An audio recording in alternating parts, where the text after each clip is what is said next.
एक खूबसूरत गांव में बिलाल नाम का एक छोटा और ज़हीन लड़का रहता था जिसे साइकिल चलाना बहुत पसंद था। मगर उसकी साइकिल बहुत पुरानी थी और अक्सर खराब हो जाती थी। लेकिन बिलाल कभी मायूस नहीं होता था और हर रोज अपनी साइकिल ठीक करके गांव की सड़कों पर घूमने निकल जाता था। एक दिन वो गांव के पुराने मैदान के पास अपनी साइकिल ठीक कर रहा था कि उसे जमीन पर एक चमकता हुआ पीच मिला। बिलाल ने वो पीच अपनी साइकिल में लगा दिया और जैसे ही उसने साइकिल चलाई तो वो हैरान रह गया, क्योंकि साइकिल आहिस्ता आहिस्ता हवा में उठने लगी। बिलाल खुशी और हैरत से चला उठा, क्योंकि उसकी साइकिल अब उड़ सकती थी।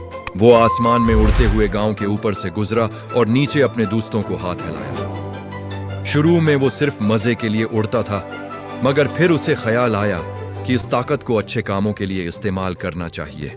एक दिन गांव के एक बच्चे की बकरी जंगल में खो गई तो बिलाल ने अपनी उड़ने वाली साइकिल से पूरा जंगल ढूंढा। बिलाल ने बकरी को तलाश करके वापस ला दिया।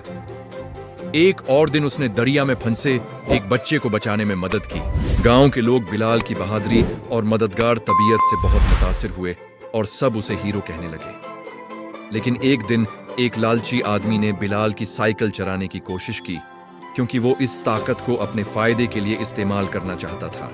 बिलाल ने अपनी अक्ल और हिम्मत से उसे रोक लिया और समझाया कि ताकत हमेशा दूसरों की मदद के लिए इस्तेमाल होनी चाहिए।